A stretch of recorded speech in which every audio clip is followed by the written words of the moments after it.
Thank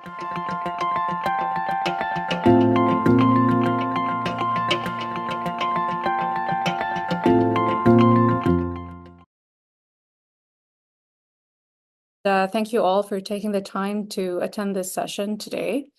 I'm going to be talking to you about some of the work I'm doing as part of my PhD research, which we just submitted for publication. So after what I hope is not a very rigorous review process, all the data will be available in PAIN, which is a research journal.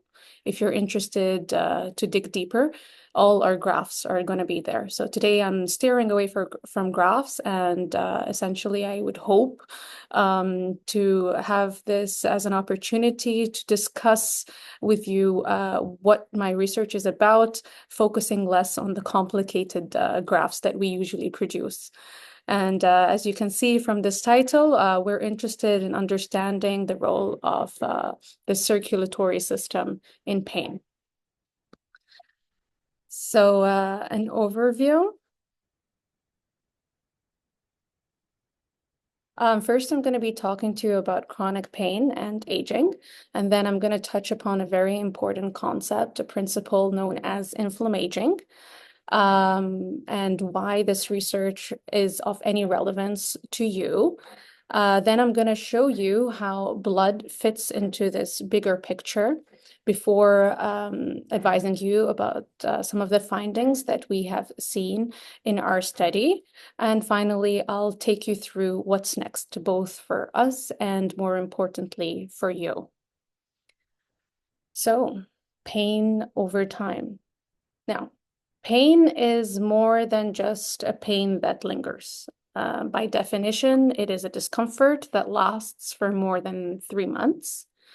It can be the main issue, so a primary pain, such as those cases of fibromyalgia, or it can be caused by other conditions like arthritis or injury, in which case it's a secondary pain. It can also be a consequence to side effects, such as chemotherapy, for example. And over the past decades, chronic pain has become more common. And growing older is now recognized as a key risk factor. For patients, pain isn't just a physical experience. Aging brings changes in the body, the mind, and the social life, all of which influence how pain is felt and perceived. So persistent pain can even increase the risk of mortality among older adults. So you can see from this very brief description why it is very important for us to study chronic pain. Now, beyond the personal toll, chronic pain also adds significant costs to the healthcare system due to the complexity of the treatment. And it often leads to mental health care challenges such as anxiety, depression, and insomnia, which all create a cycle that is very hard to break. Sadly, chronic pain in seniors is frequently overlooked, misdiagnosed, and not treated properly.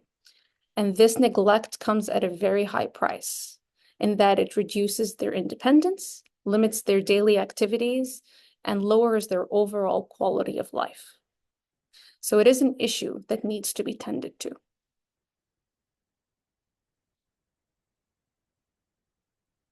Now, I'm going to introduce you to the concept of inflammaging. And what inflammaging is, it's a term that has been coined to join together inflammation and aging. So it's inflammaging. And what it is, it's the silent fire that is burning behind chronic pain in aging. As we age, our immune system, it starts to work differently. It stays on low alert all the time, creating a subtle, long-lasting inflammation called inflammaging. Unlike the obvious swelling from a sprained ankle or the fever that fights off an infection, for example, this type of inflammation is hidden and it's persistent. And over time, it slowly wears down tissues, affects organs, and contributes to the development of chronic diseases. But what about pain? So we believe that inflammaging may play a key role in the way older adults experience pain, potentially making chronic pain worse or harder to treat. So this low-level inflammation could explain why some older adults struggle with persistent comfort, even without a clear injury or cause. So understanding inflammaging is essential because it opens new doors into ways of managing chronic pain and, in consequence, hoping to improve the quality of life of those seniors living with it. By tackling this silent inflammation, we could rethink pain management strategies and help people age more comfortably. Now, where does inflammaging fit into the bigger picture? Inflammaging per se denominates a temporal component to systemic chronic inflammation. That is the aging aspect. So, with causes ranging from sleep deprivation, social isolation, poor diet, and poor gut health, ultimately, these all compound to aggregate that wear down tissues and affecting organs to lead to the contribution of chronic diseases, such as cancer, autoimmune diseases, neurodegenerative diseases, cardiovascular diseases, you name it. And what we're interested in here with the same precipitates is to study pain.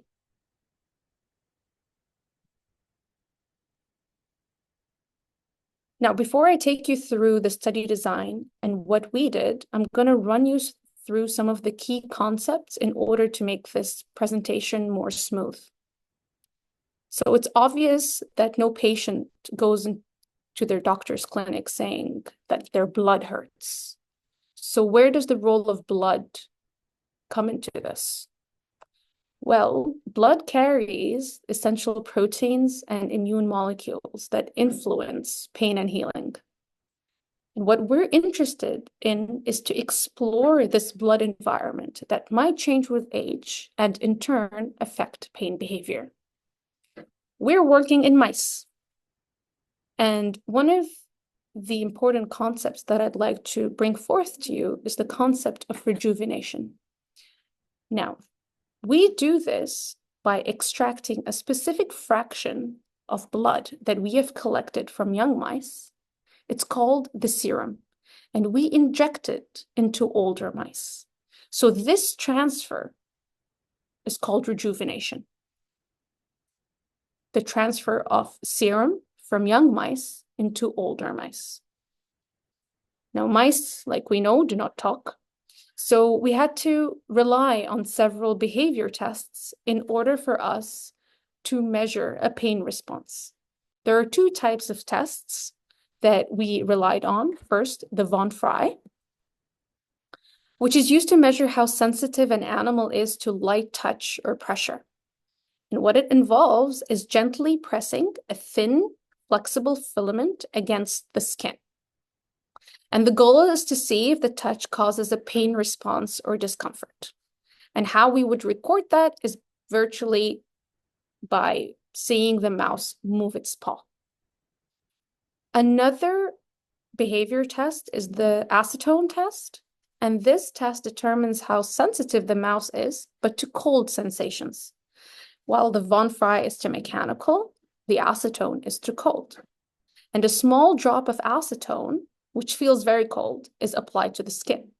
And we as researchers observe if this triggers pain, discomfort, or withdrawal, which would indicate abnormal cold sensitivity. So a response like pulling away or flinching is recorded to measure pain sensitivity.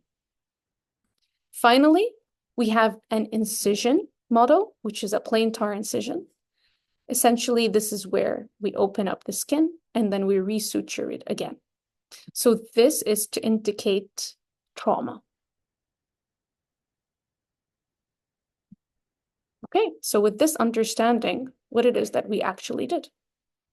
Now, our team is wondering if the contents of blood might explain the changes in pain as we age. Because like I said, blood carries a lot of important things, nutrients, proteins, immune molecules that affect how the body can respond to pain. So what we did in order to study how pain behavior might be affected through age and how age is able to affect this blood environment, which we use a fancy term for serum proteome, which is technically the fraction of blood that we're studying. And proteome is a fancy way of analyzing the proteins inside this serum. So we studied young mice, 3 months old, and older mice that are 24 months old, 2 years. And we look at how they react to pain from touch, from cold, and post-surgically to the plantar incision I showed you earlier. Now, what we found is that older mice did not react much to light, to touch, which means that I need more force, a thicker filament, in order to get the mouse to withdraw its paw. However, after surgery, they felt pain for longer periods than the younger mice. And this showed me that pain changes with age, in the sense that a younger mouse might require a week to recover, but an older mouse might require 2 weeks in order to return to its baseline sensitivity. So it's not just about how sensitive the mouse is to touch, but also about how long the pain lingers. Now, we do test male and female mice, and we tried to see if they behaved differently. However, there was no major sex difference in the pain behavior with age. Finally, we examined the blood of these mice. The older mice showed more signs of inflammaging, that is, higher levels of molecules that cause inflammation. By that, the circulating environment wherein older mice have higher inflammatory molecules enhance the duration of pain and can contribute to its severity. Although there were some differences in the way the immune pathways were activated in the blood, the overall pain behavior wasn't very different between males and females. So that is to say, while both of the male and female older mice were less sensitive to mechanical pain, molecularly, there are different routes for how each sex influences this behavioral outcome.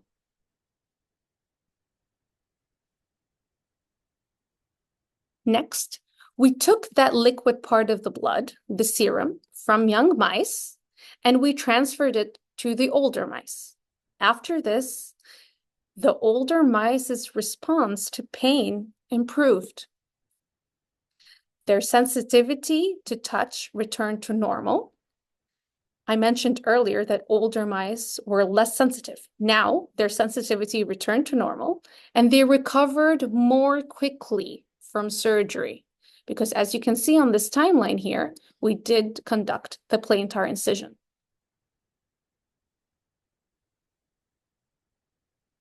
The young serum also reduced inflammation in their blood, resetting some of the age-related changes. So by giving older mice blood from young mice, or the serum specifically, it helps reduce their pain after surgery and it speeds up their recovery. So this study just shows us how important the contents of our blood are when it comes to managing pain, especially as we grow older. And at this moment, we are continuing to analyze the specific molecules involved in the inflammatory pathways that make us more vulnerable to pain. We also want to take a deeper look into whether certain molecules behave differently between male and female mice, which could explain a few subtle differences in pain experiences. Since this is translational research, meaning that it produces results that can be applied in real-world healthcare, it will help us develop treatments for pain. And these treatments will take into account both age and life experiences. So at this point, I hope that I would have been able to convince you that blood plays a key role in pain. However, what does this mean specifically for you? I mean, our goal is to identify new therapies and ways to manage pain for older adults. But today, I hope to give you some practical guidance on how to improve your chronic pain experience through lifestyle habits. So to start off, I'd encourage you to eat a healthy diet, to stay active. Of course, a specific exercise routine will have to be dictated by your attending physician. To rest well, to learn how to better manage your stress, and to remain socially connected. At the end of the day, I'm going to draw your memory back to this slide over here, where I did speak about how social isolation can be a causal contribution in systemic chronic inflammation, which would ultimately compound towards the development of pain. So at the end of the day, this research is about ensuring that our parents and grandparents enjoy a better quality of life with less pain and more comfort. And the key to aging powerfully starts with the choices that you make today. So first, I'd like to acknowledge Dr. Ji Zhang from the Pain Immunology Lab at McGill, the Allen Edwards Center for Research on Pain, where the lab is established, and last but not least, the QPRN. And I'll be happy to take your questions. Thank you.